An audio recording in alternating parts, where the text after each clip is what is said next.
it's going to be way too hot. But in the shade out here, I could have definitely gone with the turtleneck. That's why I went with the Apple default keynote slides. Anyways, so my name's Cody Smith, at Mr. Cody A. Smith on Twitter, if you're into that. And today we're going to talk about Mac exploitation, and we're going to do it quick and easy 2 ways. The goal here is just to get a session on a Mac easily and repetitively. It's got to work every time. So, again, about me. So, I'm a security engineer / system administrator. Day to day, it's everything from Macs to Linux servers, FreeBSD, DNS, all sorts of things. My day's pretty different. I like corgis, I use Vim exclusively, and I use spaces exclusively. Yes. No tabs. No, I get made fun of if I use tabs. So, again, what are we doing? I want to go over why this came about and why we're doing it. And then we're going to get that shell on the Mac, and we're going to try to phish a Mac user and get the shell again. So we're just going to deploy the same exploit 2 completely different ways. Okay. So why are we doing this? So to secure a Mac system, I feel like you have to know what makes it insecure, right? If you don't know that an exploit's out there, you can't really protect against it unless you just have an air gap turned off in your bag. So that's what brought this to light. So about a year ago, BHIS, Black Hills Information Security, had their cash cow tipping webcast. It was great. If you haven't watched it, go do so. And on there, they only had one pen tester, BB Hack King on Twitter, that did Mac. Okay. And the purpose for his was to get past Sophos antivirus. I really don't care so much about getting past antivirus as getting that shell, but it brought it to light. I never thought about this attack vector, right? So, what are we doing here? Well, the culprit to all of this was OS X's integrated Automator. Automator is an app on all OS X devices. You can run either a workflow, applications. In my day-to-day use, I use it as a Mac system admin. It makes my life easier because I can deploy these small honed-in apps just to do certain things like join to a domain or things of that nature.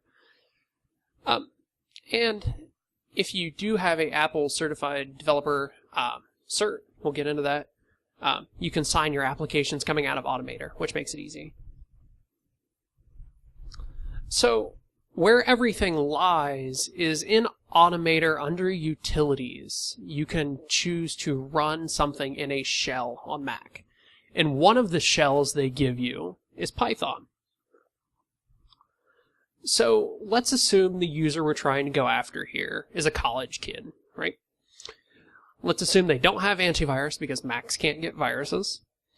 And they need an application to clean up their Mac because they've had it for 4 years now. They've done some pretty odd things on it, and they need to clean all that up before they go home. Okay? So they go on Google, and they find Apple Cleaner. It is the proven Mac OS system cleaner. It speeds up your Mac, adds RAM, and totally doesn't give the developer a reverse shell on your machine. At all. I promise. And it's available for download. Yeah?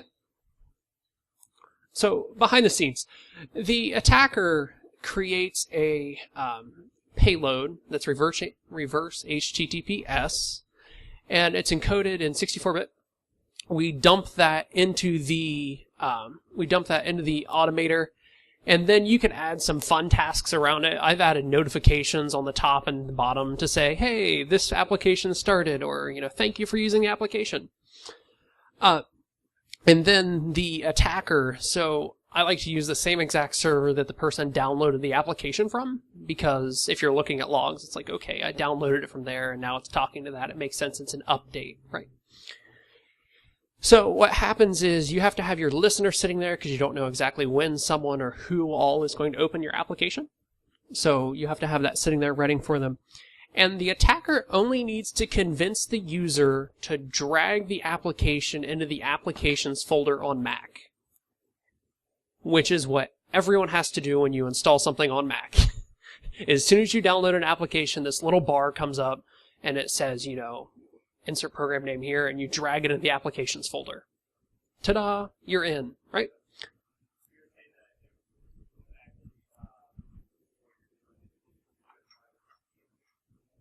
So, yeah. Yep. So you can drop this just as a DMG and it makes your life easier. Okay. So the proof of concept is where all this comes in. Like I said, you just put that encoded payload in Apple Automator. You save the application. And I want to skip through the proof of concept here really quick. And we will just go to the demo, which let's all hope it works. So right here, we're in my server. This is actually hosted in AWS, which if you've never ran anything out of AWS, it's actually really nice. I almost prefer it to having a box at my house at this point. Just make sure you sign the form that says, hey, I'm doing pen testing out of this box. Otherwise, you get a cease and desist letter really, really quickly. I promise. That was a port scan out of one IP address. Yeah, and it wasn't the IP address that I own. Anyways, so we have the handler. It's running here. It's waiting for sessions. So let's open my totally legitimate Apple cleaner. It's going to clean up my PC. It's going to make life better. It's going to take off all the crud and etc. So I've got notifications turned off here, so email and stuff like that doesn't pop up and get awkward for everybody. But if you look up here in the menu bar, and I don't know if you can see this because it's relatively small. Nah, it's gone. But there's just a little sprocket spinning in the top corner. So someone's like, okay, yeah, application's totally running. It's fine. So we come here. You can see that we have a session. So typing with one hand is never fun.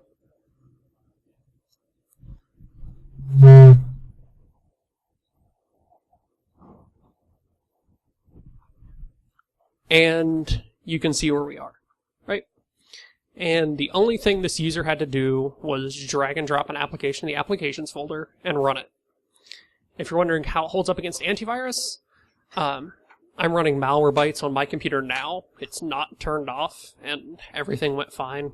It never flagged it during the creation of the application. We tested it against McAfee at work, and sure enough, it still allowed the same exact thing to happen. And it was tested on Sophos as well, and it did the same exact thing.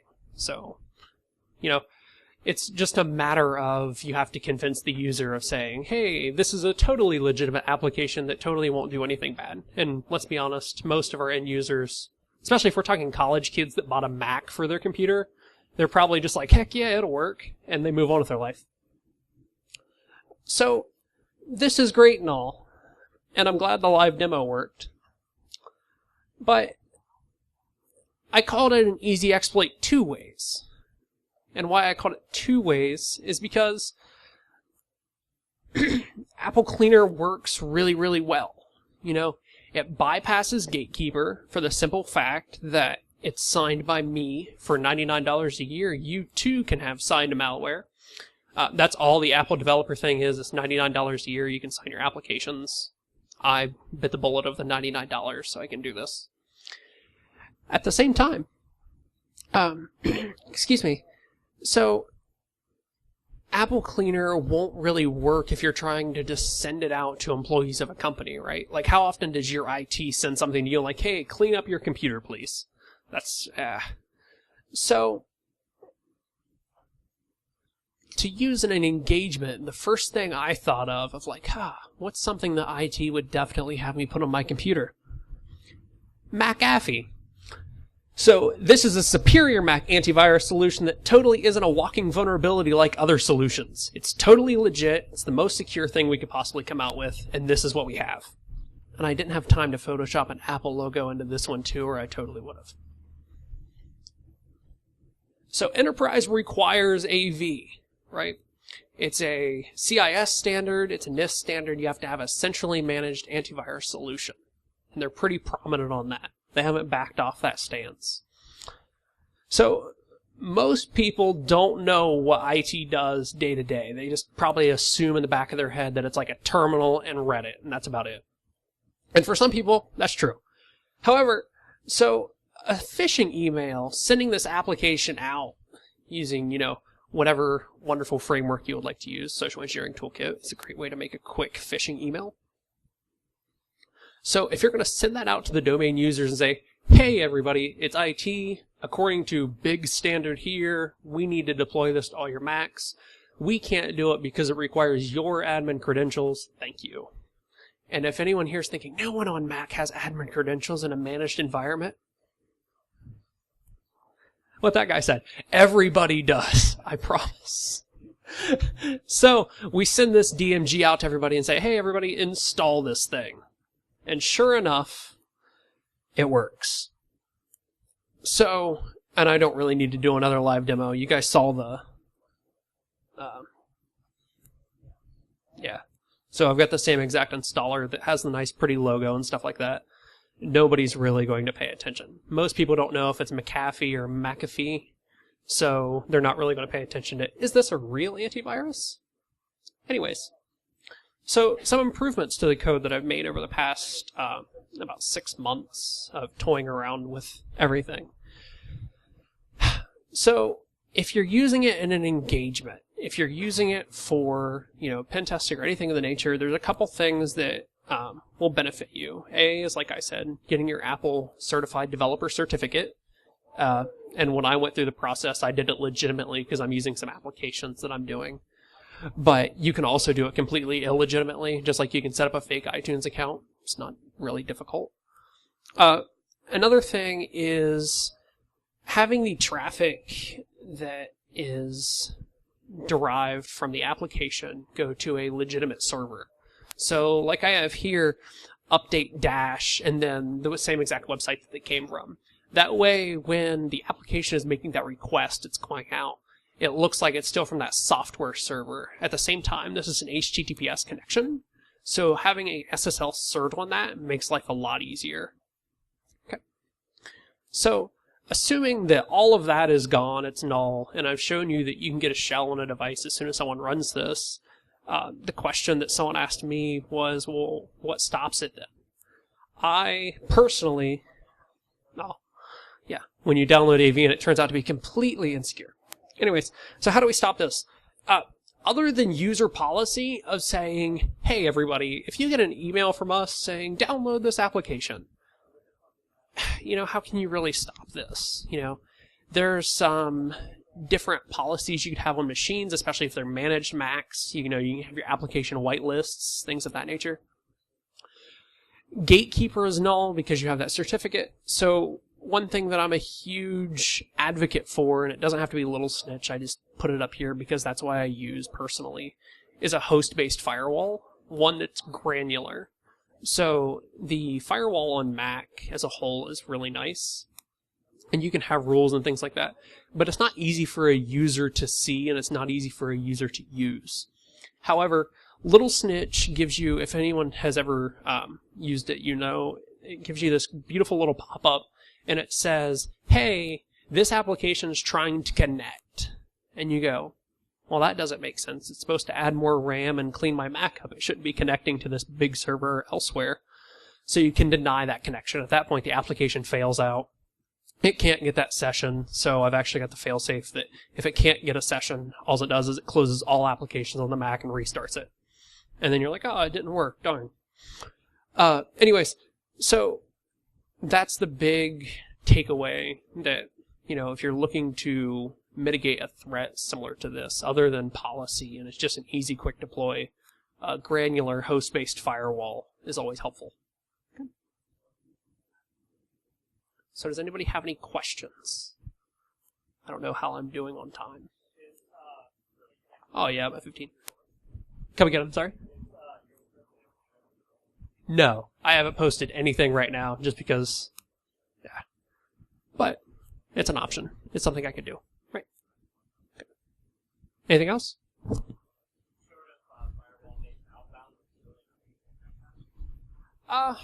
So, like I said, when we're dropping this on a box that has McAfee or Sophos, it didn't detect it. At the same time, so this is that beautiful little Snitch pop-up we talked about. I don't know if you guys can see that. I'm sorry. Anyways, so it'll probably pop up again because on macOS, if you deny it connection for a service, it tries a different server. Anyways, so the question again was, I'm sorry, I got distracted by my little snitch pop-up. Yeah, besides blocking. So antivirus didn't catch it, right?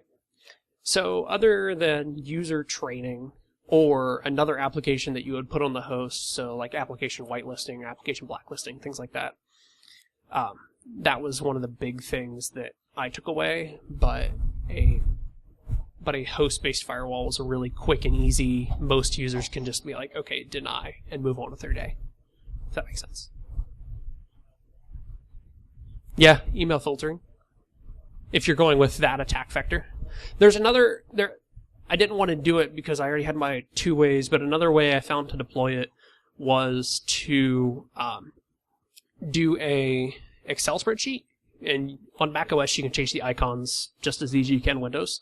So give it the Excel icon for a document, label it master salary sheet, and then you think it doesn't work, but it does.